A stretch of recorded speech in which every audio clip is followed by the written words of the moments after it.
হরে কৃষ্ণ। ভক্তবৃন্দের চরণে আমার বৈষ্ণব প্রণামের পাঞ্চকল কৃপা সিন্ধু কৃপাচা পতিতানাং পাবনে বৈষ্ণব নমো নমঃ।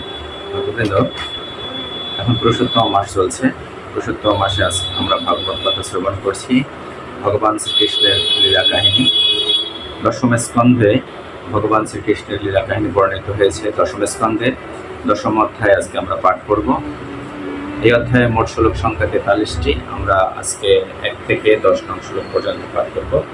এই অধ্যায়ের নাম হচ্ছে জমাল অর্জুন বৃক্ষ উদ্ধার, অর্থাৎ কৃষ্ণ কিভাবে জমাল অর্জুন বৃক্ষ দুটি ভঙ্গ করেছিলেন এবং সেই বৃক্ষ থেকে কুবেরের 2 পুত্র নলকুবের এবং মণিগ্রীব নির্গত হয়েছিল, অর্থাৎ তারা মুক্তি পেয়েছিল, তাই এই অধ্যায়ে বর্ণিত হয়েছে। আসলে নলকুবর এবং মণিগ্রীব ছিল শিবের পার্শ্বদ ছিলেন। তারা ধন মদে মত্ত হয়ে, ঐশ্বর্য মদে মত্ত হয়ে তারা বিভিন্ন ধরনের অপরাধ করছিল এবং তার ফলে তাদের কি গতি হয়েছিল এবং নারদ মুনি তাদেরকে কিভাবে কৃপা করেছে তা বর্ণনা করা হয়েছে এই অধ্যায়। শ্লোক 1। শ্রী রাজ উবাচ কথ্যতাম ভগবান এতত্তয় শাপস্য কারণম বিগর্হিতম কর্মজেন বা দেবস্যতম। মহারাজ পরীক্ষিত সুখদেব গোস্বামীকে জিজ্ঞাসা করলেন, হে পরমারাধ্য মুনিবর, কি কারণে নারদ মুনি নলকুবর এবং মণিগ্রীবকে অভিশাপ দিয়েছিলেন? তারা কি এমন নিন্দনীয় কার্য করেছিলেন যার ফলে দেবর্ষী নারদ ক্রুদ্ধ হয়েছিলেন? দয়া করে আপনি আমার কাছে তা বর্ণনা করুন। শ্রী শুক উবাচ, শ্লোক 2 থেকে 3। রুদ্রস্য অনুচর ভূত্তা সুদৃপ্তই ধনদ আত্মজ, অর্থাৎ রুদ্রস্য মানে শিবের, অনুচর মানে 2 ভক্ত বা পার্শ্বদ ছিল কি এই নলকুবর এবং মণিগ্রীব 2 ভাই। ভূত্তা সুদৃপ্ত এই ধনদ আত্মজ, সুদৃপ্ত তাদের পদ এবং সুন্দর রূপের গর্বে গর্বিত হয়ে ধনদ আত্মজ দেবতাদের কোষাধ্যক্ষ কুবেরের তারা 2 পুত্র ছিল। কৈলাস উপবনে, অর্থাৎ শিবের আলয় কৈলাস পর্বতের সংলগ্ন এক উপবনে রম্যে মন্দাকিনী নদীর তটে মদ উৎকট মরুণীম মদিরম পিত্তা মদ আঘূর্ণিতলোচনৌ স্ত্রীজনৈ অনুঘায় চেরু পুষ্পিতে বনে। সুখদেব গোস্বামী বললেন, হে মহারাজ পরীক্ষিত, কুবেরের 2 পুত্র শিবের পার্শ্বদত্ত লাভ করেছিলেন এবং সেই পদগর্ভে অত্যন্ত গর্বিত হয়ে তারা কৈলাস পর্বতে মন্দাকিনীর তীরে সুরম্য উপবনে বারুণী নাম্নী মদিরা পান করে মদ ঘূর্ণিত লোচনে নারীদের সঙ্গে পুষ্প শোভিত বনে বিচরণ করতেন। তখন তারা গান করলে নারীরাও সঙ্গে সঙ্গে গান করতেন। অর্থাৎ কুবেরের 2 পুত্র ছিল কি নলকুবের এবং মণিগ্রীব। তারা শিবের 2 ভক্ত ছিল এবং শিবের তারা পার্শ্বদত্ত লাভ করেছিল, ফলে তাদের মধ্যে খুব অহংকার বৃদ্ধি পেয়েছিল। অর্থাৎ দেবতাদের যারা ভক্ত, এই শ্লোকে বর্ণিত করা হয়েছে যে যারা দেবতাদের ভক্ত তারা অনেক ঐশ্বর্য লাভ করতে পারে, কিন্তু তারা আবার অন্যায় কাজ করে থাকে। সেটাই তো যে তারা সেই ধন এবং ঐশ্বর্য লাভ করেছিলেন এবং তারা নারীদের প্রতি অত্যন্ত আসক্ত ছিল এবং সুরার প্রতি অত্যন্ত আসক্ত ছিল। কিন্তু যিনি কৃষ্ণ ভক্ত তারা এই অন্যায় থেকে তারা সবসময় নিজেদেরকে বিরত থাকেন। তাই গীতায় বলা হয়েছে কামই তৈতৈ ঋত জ্ঞান বদন্তে অন্য দেবতা, অর্থাৎ কামই তৈতৈ ঋত জ্ঞান, অর্থাৎ যাদের জ্ঞান অপহৃত হয়েছে এই কারণে অন্য দেবতাদের প্রতি যারা ভক্ত শুধুমাত্র জড় ঐশ্বর্য লাভের জন্য, তখন তাদেরকে বলা হয়েছে কি যে তারা মূর্খ, অর্থাৎ তাদের জ্ঞান অপহৃত হয়েছে। তাই আমাদের সকলের উচিত, কারণ গীতার শেষে বলা হচ্ছে সর্বধর্মান, অর্থাৎ আমরা যদি দেবদেবীর পূজা করি তার ফল কি হয়, আর যদি আমরা ভগবানের পূজা করে থাকি তার কি হয়। গীতার শেষে কি বলছে ভগবান শ্রীকৃষ্ণ, সর্বধর্মান পরিত্যাজ্য মামেকম শরণম ব্রজ, অর্থাৎ আমার শরণ গ্রহণ করো। আর মনুষ্য জীবনের উদ্দেশ্য হচ্ছে কি আমাদের নিত্য আলয় ভগবানের সেই চিন্ময় ধামে যাওয়া, এবং সেটা আমরা যেতে পারবো কিভাবে, ভগবানের যদি সেবা করে থাকি। কিন্তু আমরা যদি দেবদেবীর পূজা করে থাকি, একজন নিষ্ঠার তার শুদ্ধ ভক্ত হই, তাহলে আমরা কি জড় ঐশ্বর্য লাভ করতে পারবো, কিন্তু তারা আমাদেরকে মুক্তি প্রদান করতে পারবে না। কিন্তু তাই বলে তাদের কাছে আমরা যদি পূজাও করে থাকি তাহলে আমরা তাদের কাছে কি চাইবো, যেন আমরা কৃষ্ণ ভক্তি লাভ করতে পারি। আমরা জড় ঐশ্বর্য চাই না, কারণ জড় ঐশ্বর্য কি, তা হচ্ছে কি বিনাশী, ক্ষয়প্রাপ্ত হবে। তাই আমরা দেবদেবীর কাছে আমাদের এই প্রার্থনা থাকবে আমরা যেন ভগবান শ্রীকৃষ্ণের একজন শুদ্ধ ভক্ত হতে পারি। তা না হলে কি হবে, যে নলকুবর এবং মণিগ্রীবের যে দশা হয়েছিল, অর্থাৎ ধন এবং ঐশ্বর্যে গর্বে গর্বিত হয়ে তারা যে অন্যায় কার্যে লিপ্ত ছিল। শ্লোক 4। অন্তঃপ্রবিশ্য গঙ্গায়াম অম্বচ বনরাজিন চিক্রিরতু জবতি বিকজ ইব করেনুভি। অর্থাৎ তারা পদ্মবন সুশোভিত গঙ্গায় প্রবেশ করে মত্ত হস্তি যেভাবে হস্তিনীর সঙ্গে ক্রীড়া করে সেইভাবে যুবতীদের সঙ্গে তারা বিহার করছিলেন। অর্থাৎ দুই ভাই তারা যুবতীদের সঙ্গে সে মন্দাকিনীর নদীতে বসে তারা বিহার করছিলেন। শ্লোক 5। যদৃচ্ছায় দেবর্ষি ভগবানস্তত্র কৌরব অপশ্য নারদ দেব কিবানব সমবুদ্ধত। অর্থাৎ সেই মহারাজ পরীক্ষিত তখন সেই কুমারদের সৌভাগ্যের ফলে, অর্থাৎ তাদের পূর্ব জীবনের কর্মফলের জন্য তারা সেই সৌভাগ্য অর্জন করেছিল কি যে সেখানে নারদ মুনির মতো শুদ্ধ ভক্ত সেখানে উপস্থিত হয়েছিল। ঘটনাক্রমে নারদ মুনি সেখানে এসে উপস্থিত হয়েছিলেন। তাদের মদঘূর্ণিত নেত্র দর্শন করে তিনি তাদের অবস্থা বুঝতে পেরেছিলেন যে তাদের কি অবস্থা তারা রয়েছে।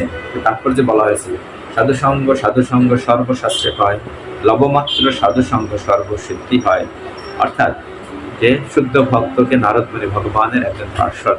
অর্থাৎ নারদমুনি তার পূর্ব জীবনে কি ছিল?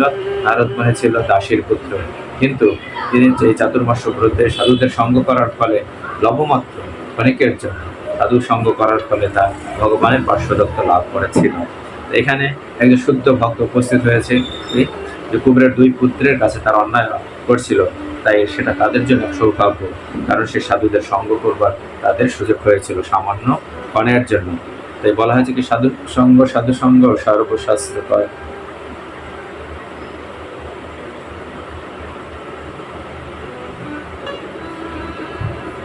লবমাত্র সাধুসঙ্গ সর্বসিদ্ধি হয়।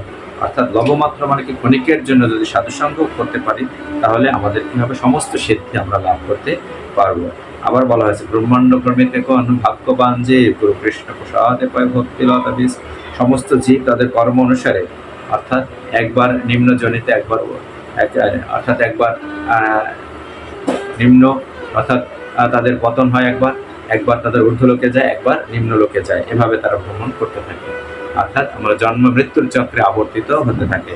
ব্রহ্মাণ্ড প্রমিতে কোন ভাগ্যবান জীব গুরু কৃষ্ণ, অর্থাৎ যদি গুরুর কৃপা এবং কৃষ্ণের কৃপা লাভ করে থাকে তখনই তার ভক্তিলতার বীজ সে হৃদয়ে রোপণ করে থাকেন। যে চৈতন্য চরিতামৃত মধ্যখণ্ডে বলা হয়েছে সমস্ত জীব তাদের কর্ম অনুসারে সমগ্র ব্রহ্মাণ্ড জুড়ে ভ্রমণ করছে, তাদেরকে উচ্চতর লোকে উন্নীত হচ্ছে এবং কেউ নিম্ন লোকে অধঃপতিত হচ্ছে।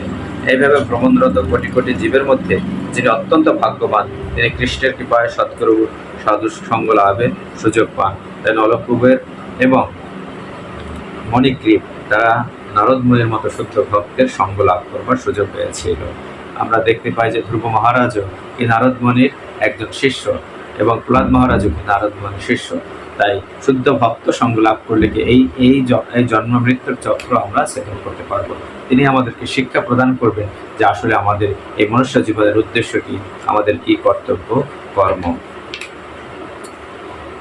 শ্লোক 6। নারদ মুনিকে দেখে নগ্না দেবকন্যাগণ লজ্জিতা হয়েছিলেন এবং অভিশাপের ভয়ে তারা শীঘ্রই তাদের বসন পরিধান করেছিলেন, কিন্তু কুবেরের দুই পুত্র তা করেননি। পক্ষান্তরে নারদ মুনিকে উপেক্ষা করে তারা নগ্ন অবস্থাতেই রইলেন। অর্থাৎ কুবেরের দুই পুত্র তারা ধন গর্বে এতই গর্বান্বিত ছিল যে তারা নারদ মুনি উপস্থিত হওয়ার সত্ত্বেও তারা তাদের বসন করেননি, অর্থাৎ সেই নগ্ন অবস্থায় তারা ছিল। কিন্তু নারীরা, অর্থাৎ তাদের সাথে যে নগ্ন দেবকন্যারা ছিল তারা লজ্জিত হয়েছিল এবং তারা তাদের বসন করেছিল। তো দৃষ্ট মদিরা মাত্র শ্রীমদ অন্ধ সুরাত্মজ তয় অনুগ্রহার্থায় সপমদর্শন ইদম জগ। সেই দেবপুত্র দয়কে নগ্ন এবং ঐশ্বর্য মদের সুরাপানে মত্ত দেখে দেবর্ষি নারদ তাদের প্রতি অনুগ্রহ করার জন্য বিশেষ অভিশাপ প্রদান করার বাসনায় এই কথাগুলো বলেছিলেন। অর্থাৎ তাৎপর্য বলা হয়েছে যদি আপাত দৃষ্টিতে মনে হয় নারদ মুনি অত্যন্ত ক্রুদ্ধ হয়েছিলেন, আসলে নারদ মুনি তাদেরকে কৃপা করেছেন, কারণ নারদ মুনি হচ্ছে কি শুদ্ধ ভক্ত। তাই আমরাও যেন একজন শুদ্ধ ভক্তের সঙ্গ লাভ করবার সুযোগ পাই, তাহলেও আমরা হয়তো এই জন্ম মৃত্যুর চক্র ছেদন করে ভগবানের সেই চিন্ময় ধামে যেতে পারব। দুই দেবপুত্র নলকুব এবং মণিগ্রীব প্রত্যক্ষভাবে ভগবান শ্রীকৃষ্ণকে দর্শন করতে তারা সক্ষম হয়েছিল, কারণ অভিশাপের ফলে তারা কোথায় যে নন্দ মহারাজের আঙ্গিনায় তারা দুইটি বৃক্ষ রূপে তারা জন্মগ্রহণ করেছিল এবং তারা অন্তিমে ভগবান শ্রীকৃষ্ণের দর্শন লাভ করেছিল। এইভাবে অভিশপ্ত হওয়া চরমে মঙ্গলজনক এবং সৌভাগ্যপ্রদ। শ্রী নারদ উবাচ, নারদ মুনি বললেন, কি বলেন? সমস্ত উপভোগ্য বিষয়ের মধ্যে ঐশ্বর্যের গর্ব যেভাবে বুদ্ধি নাশ করে থাকে, অর্থাৎ আমাদের যদি ঐশ্বর্য বৃদ্ধি পায় তাহলে কি হবে, তার গতি কি, যে আমরা কি শিক্ষা লাভ করতে পারি এই শ্লোক থেকে, যে আমাদের গর্ব যেভাবে বৃদ্ধি পায়, অর্থাৎ আমাদের বুদ্ধি নাশ করে থাকে। যদি ঐশ্বর্য যদি যত বেশি বৃদ্ধি পাবে, আমাদের বুদ্ধিও তত নাশ পাবে। দেহের সৌন্দর্য বুদ্ধি নাশ করে থাকে, দেহের সৌন্দর্য, উচ্চকুলের জন্ম এবং বিদ্যা প্রভৃতির গর্ব সেইভাবে বুদ্ধি নাশ করে না, অর্থাৎ ঐশ্বর্যের ফলে। অর্থাৎ আমরা যদি ধন ঐশ্বর্য লাভ করে থাকি বেশি, তাহলে আমাদের বুদ্ধি নাশ করে থাকে। কিন্তু দেহের সৌন্দর্য, উচ্চকুলের জন্ম, বিদ্যা প্রভৃতির গর্ব সেইভাবে বুদ্ধি নাশ করে না। অশিক্ষিত ব্যক্তি যখন ধনমদে মত্ত হয়, তখন সে স্ত্রী সম্ভোগ, দুদকিরা এবং মদ্যপানে লিপ্ত হয়। তারা এই অপরাধগুলো করে থাকে। তারপর যে বলা আছে সত্য, রজ এবং তম, এই প্রকৃতি তিনটি গুণের দ্বারা আমরা পরিচালিত হয়ে থাকি, এবং মানুষের স্বভাবতে নিকৃষ্ট রজ এবং তমগুণের দ্বারা, বিশেষ করে রজগুণের দ্বারা তারা পরিচালিত হয়ে থাকে। মানুষ রজগুণের দ্বারা পরিচালিত মানুষ জড়জগতে অধিক থেকে অধিকতর ভাবে লিপ্ত হয়। তাই মানব জীবনের উদ্দেশ্য হচ্ছে রজ এবং তমগুণের প্রভাব দমন করে সত্যগুণে উন্নীত হওয়া। এটাই হচ্ছে কি, আমরা যে কিভাবে সত্যগুণ উন্নীত হবো সেই চেষ্টা আমাদের সবসময় করা উচিত। শ্লোক 9, ধর্মমদে মত্ত বা সম্ভ্রান্ত পরিবারে জন্মগ্রহণ করার গর্বিত অজিত ইন্দ্রিয় নির্দয় মানুষেরা তাদের নশ্বর দেহটিকে যারা মৃত্যু রহিত বলে মনে করে, অর্থাৎ যারা অজিত ইন্দ্রিয়, যারা ইন্দ্রিয় সমূহকে জয় করতে পারেনি, তাদের অজিত ইন্দ্রিয় নির্দয় মানুষেরা তাদের এই জড়দেহটিকে, যে দেহটি নশ্বর দেহটি, তারা জরা এবং মৃত্যু রহিত বলে তারা মনে করে, এবং তারা নিরীহ পশুদের হত্যা করে তারা জীবন ধারণ করে থাকে। অবশ্যই আমাদের এই শ্লোক অত্যন্ত গুরুত্বপূর্ণ। কখনো কখনো তারা কেবল আনন্দ উপভোগের জন্য অথবা চিত্ত বিনোদের জন্য পশুদের হত্যা করা হয়। তাহলে এই শ্লোক থেকে আমরা এই শিক্ষা লাভ করতে পারি যে আমাদের ইন্দ্রিয় তর্পণের জন্য বা বেঁচে থাকার জন্য আমরা পশুদের হত্যা করব না। পশু হত্যা বর্জনীয় আমাদের শাস্ত্রে বলা হয়েছে। তাহলে আমাদের কিন্তু ভাগবতমে বলা হয়েছে জীবস্য জীবনম, অর্থাৎ এক জীব অন্য জীবের আহার। কিন্তু মানুষের শিক্ষা দেওয়া কর্তব্য কি ধরনের খাদ্য আমাদের গ্রহণ করা উচিত।